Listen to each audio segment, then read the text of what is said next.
우리가 감기에 걸렸을 때 감기 바이러스는 우리 몸 안에 분명히 있을 겁니다. 근데 MRI를 찍으면 이 감기 바이러스가 나올까요? 안 나오겠죠? 마찬가지로 이런 화학적인 염증들로 인해서 통증이나 저림, 당김이 심하게 느껴져도 MRI만으로는 염증들이 확인이 안 되는 겁니다.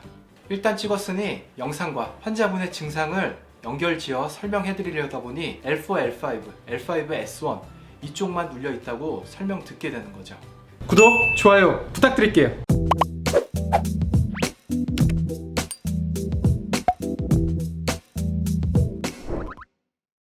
안녕하세요 페인 여러분, 페인랩입니다. 상지나 하지 쪽에 통증, 저림, 당김으로 한의원에 오시는 분들은 크게 두 가지 유형으로 분류해 볼 수 있습니다. 첫 번째 유형은요, 상당수의 많은 분들이 병원에서 시술 및 수술을 하고서도 증상이 호전되지 않아 소개를 받고 오십니다. 두 번째는 검사상으로는 아무 이상 없다는데 환자분은 너무 아파요 하면서 오시는 분들입니다. 병원에서 더 해줄 게 없다고 오십니다. 근데요, 이 두 가지 유형의 환자분들이 한의원에서 치료받고 좋아지는 케이스를 아주 많이 봅니다. 이게 무슨 일일까요? 수술이 더 상위 레벨의 치료인 것 같은데. 자, 첫 번째 유형의 환자분들 중 한 환자분의 차트를 읽어볼 건데요. 그 환자분이 겪었던 과정을 말씀드려 보겠습니다. 엉덩이랑 다리가 저려서 MRI를 찍어봤습니다. 마침 L4, L5, L5S1 신경이 눌려 있었다고 하네요. 수술을 했는데 시간이 지나니 증상이 여전히 계속 있었다고 합니다. 재활을 하면서도 불편하지만 아직 재활이 덜 됐다고 해서 운동치료까지 모두 했는데 증상은 결국 이전처럼 다시 심해졌습니다. 왜 그럴까요? 어떤 걸 놓쳤냐면요, 증상이 있어서 찍어본 MRI 소견이 전부가 아니라는 겁니다. 통증이 나왔던 원인과 어떤 동작을 했을 때 특히 아픈지, 직접 압진을 했을 때 통증들이 나오는지, 이학적 검사를 했을 때 걸릴 만한 신경학적, 구조학적 이상은 없는지까지 모두 확인을 해봐야 됩니다. MRI 영상에서는 기본적으로 뼈나 근육에 물리적인 변화가 와야지 보입니다. 흔히 디스크라고 알고 있는 추간판 탈출증도 물리적인 변화가 있기 때문에 보이는 거고요. 회전근개 손상도 극상근 건에 물리적인 변화가 와서 보입니다. 환자분이 증상이 있어서 영상으로 물리적인 압박을 확인했습니다. 여기 눌려있네요 해서 이학적 검사나 압진 테스트를 하지 않고 막바로 눌려있는 부위를 타겟으로 하는 시술이나 수술이 들어가게 되면 그 효과는 복불복입니다. 운이 좋게 염증이 마침 눌려있던 그 주변에만 있었다면 좋아집니다. 하지만 영상에 보이지 않는 골반 쪽이나 확인할 수 없는 깊은 부위까지 염증이 있었다면 증상은 남아있겠죠. 제가 이전 영상 여기에서 대부분 10대 후반에서 척추의 퇴행이 일어난다고 했습니다. 정상인 분들도 경추 4, 5, 6번이 좁아지며 요추 4, 5번이나 L5의 S1 쪽이 좁아져 있습니다. 통증이 전혀 없는데 찍으면 이상이 있는 정상 일반인 분들이 매우 많다는 거죠.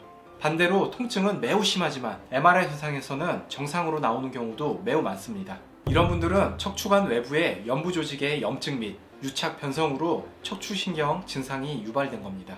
신경근 초막이나 경막 주변에 무균성 염증이 생기면 충혈과 부종이 일어납니다. 이로 인해 말초신경까지 자극되게 되면 통증, 저림, 당김, 이상감각 등이 생길 수가 있습니다. 쉽게 말해서 척추나 골반 주변에 염증성 화학물질들이 척추 통증을 동반한 저림, 당김, 증상을 유발할 수 있다는 겁니다. 이런 염증 사이토카인들은 X선이나 자기장으로 확인할 수 없기 때문에 막상 MRI 선상에서는 정상으로 나오는 경우가 대부분입니다. 영상 자료에 의존해서는 치료가 될 수가 없죠. 제가 말씀드리는 게 쉽게 와닿지가 않는다고요. 그럼 이렇게 설명드리겠습니다. 우리가 감기에 걸렸을 때 감기 바이러스는 우리 몸 안에 분명히 있을 겁니다. 근데 MRI를 찍으면 이 감기 바이러스가 나올까요?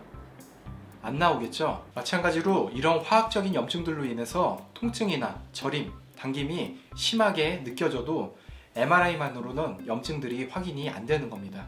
일단 찍었으니 영상과 환자분의 증상을 연결지어 설명해 드리려다 보니 L4, L5, L5S1 이쪽만 눌려 있다고 설명 듣게 되는 거죠. 다시 말씀드립니다. MRI 영상도 확인을 해야 되고 손상이 나온 원인과 어떤 동작을 했을 때 특히 많이 아픈지, 직접 압진 테스트를 통해서 통증이 있는지를 확인하고 이학적 검사까지 확인을 해야 합니다. 염증 부위들이 파악이 됐다면 치료를 해야겠죠. 침이나 침도 치료의 장점은 부작용 없이 영상으로 확인될 수 없는 깊은 부위까지 안전하게 접근할 수 있습니다. 이런 부위들을 모두 치료해야만 증상이 호전되는 거죠. 기본적으로 침 치료의 효과는 누누이 말씀드리지만 통증 억제와 염증 회복입니다. 손상 부위의 회복을 유도하고 염증들의 압력을 떨어뜨려서 회복 기전이 다시 일어나게 합니다. 또한 혈액을 보내주어 회복을 하는 거죠. 통증 억제 기전은 이전 영상에서 설명한 대로 그대로 보여드리겠습니다.